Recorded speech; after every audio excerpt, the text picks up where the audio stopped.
السلام علیکم ویورز، یہ ہے آپ سب کا تبدیلی ٹی وی، جس میں میں آپ کو آج بتاؤں گا کہ کیا میاں محمد نواز شریف صاحب کو ڈاکٹر مہاتیر محمد بننا چاہیے۔ تو چلتے ہیں اپنی ویڈیو کی طرف۔ پچھلے دنوں میں میاں صاحب کو طبی ضمانت مل چکی ہے، ان کی حالت بہت زیادہ خراب ہے، طبیعت انتہائی ناساز ہے اور پاکستان میں کہیں بھی ان کا کوئی علاج ممکن نہیں ہے، تو عدالت نے ان کا طبی ضمانت منظور کرتے ہوئے ان کو رہا کر دیا ہے۔ تو ابھی وہ طبی ضمانت پہ ہیں، ان کا نام بھی ابھی ECL سے نکالا جا چکا ہے، ایک مجرم کا نام ECL سے نکالا جا چکا ہے۔ تو ابھی وہ ملک سے باہر جا رہے ہیں لندن میں، وہاں پہ وہ اپنا علاج کروانے۔ تو اگر جو بیماری ان کو ہے وہ عوام میں سے کسی کو ہو جائے تو عوام کیسے علاج کرائے گی، کیونکہ ملک میں تو اس بیماری کا کوئی علاج نہیں، تو عوام بیچاری تو پھر مر جائے گی، عوام کا تو پھر اللہ ہی حافظ ہے۔ وفاقی وزیر فواد چودھری نے اس پہ تبصرہ کرتے ہوئے کہا، کیا میاں صاحب نے 35 سال میں یہی کچھ کیا ہے کہ وہ اپنا علاج بھی اپنے ملک میں نہیں کروا سکتے۔ تو ابھی ہم چلتے ہیں ڈاکٹر مہاتیر محمد کی طرف، جو کہ ملائیشیا کے وزیر اعظم ہیں اور بڑے عرصے سے وزیر اعظم ہیں اور عوام ان کو بہت زیادہ پسند کرتی ہے۔ 1989 میں ان کو ہارٹ اٹیک ہوا، تو ملائیشیا میں اس وقت اتنی طبی سہولتیں نہیں تھیں، وہاں بھی ان کا اس وقت اتنا علاج اچھا نہیں تھا، مطلب جدید سہولتیں میسر نہیں تھیں۔ وہاں کے سارے سیاستدان، بیوروکریٹس اور امیر طبقہ جو تھا وہ باہر جاتا تھا علاج کروانے، ترقی یافتہ ممالک میں، امریکہ، برطانیہ، جرمنی، فرانس، جاپان وغیرہ۔ تو جب مہاتیر محمد کو ہارٹ اٹیک ہوا تو ڈاکٹرز نے حسب توفیق، جیسے وہ پہلے بتاتے تھے کہ دوسرے ممالک میں لے جائیں جی، وہاں جا کے اوپن ہارٹ سرجری کروائیں، انہوں نے مہاتیر محمد کو بھی ایسا کہا۔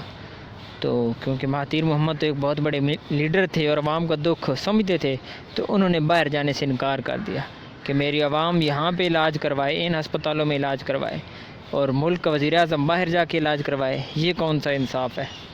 تو انہوں نے وہیں علاج کروایا، ڈاکٹر ان کے سامنے بے بس نظر آئے، ڈاکٹرز نے پھر وہیں ان کی اوپن ہارٹ سرجری کی، جو کہ کامیاب رہی، اور ابھی تک وہ 94 سال کی عمر میں چاقو چبند ہیں اور فرائض اپنے نبھا رہے ہیں۔ 1989 کے بعد جب ڈاکٹرز نے یہ دیکھا اور مہاتیر محمد کو بھی طبی اپنی سہولتوں کا پتہ چلا، تو ان میں ایک اعتماد سا بحال ہوا۔ اس کے بعد انہوں نے طبی سیکٹر میں بہت زیادہ کام کیا، انہوں نے اتنا میڈیکل سیکٹر میں کام کیا کہ ابھی وہ ترقی یافتہ ممالک میں گنے جاتے ہیں۔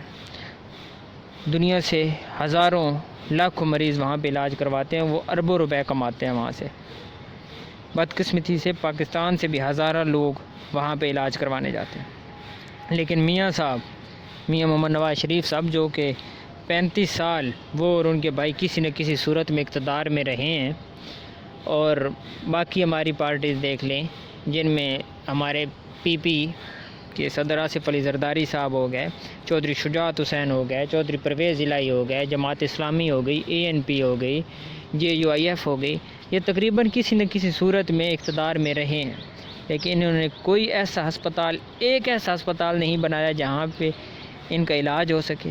یہ سب اپنا علاج کروانے باہر جاتے ہیں، کوئی دبئی جا رہا ہے، تو کوئی ناروے کی کلینکس میں جا رہا ہے، کوئی امریکہ نیو یارک جا رہا ہے، تو کوئی لندن جا رہا ہے۔ ان کا علاج یہاں پہ ممکن نہیں ہے۔ عوام غریب کا علاج یہاں ہو سکتا ہے، ان کے لیے انہوں نے ہاسپٹلز بنوائے ہیں، لیکن ان کی ایسی کوئی بیماری نہیں ہے جن کا علاج یہاں پہ ہو۔ کمر درد بھی ہو تو وہ یہ دبئی علاج کروانے اپنا پہنچ جاتے ہیں۔ یہ ایک بہت بڑا سوال ہے میاں محمد نواز شریف کے لیے کہ انہوں نے 35 سال ملک کی کون سی خدمت کی ہے کہ انہوں نے ایک ایسا ہسپتال نہیں بنایا جس میں وہ اپنا علاج کروا سکے۔ کیا شریف جو میڈیکل کمپلیکس ہے وہ عوام کے لیے بنایا گیا تھا، جس میں ایسی سہولتیں میسر نہیں ہیں جس میں میاں صاحب خود اپنا علاج کروا سکیں؟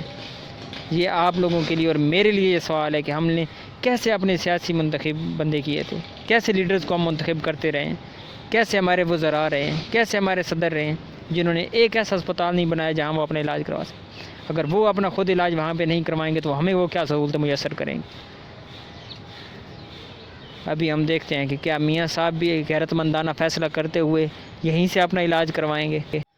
آنے والے دنوں میں ہمیں اپنے سوال کا بھی جواب مل جائے گا کہ کیا میاں صاحب غیرت مند ہیں یا پھر بے غیرت ہیں، کیا وہ مہاتیر محمد بننا چاہتے ہیں یا پھر میاں نواز شریف ہی بننا چاہتے ہیں۔ انشاءاللہ ملتے ہیں ہماری نیکسٹ ویڈیو میں، تب تک کے لیے اللہ حافظ۔ اگر ہماری ویڈیو پسند آئی ہے تو لائک اور شیئر کرنا نہ بھولیے گا۔ اللہ حافظ۔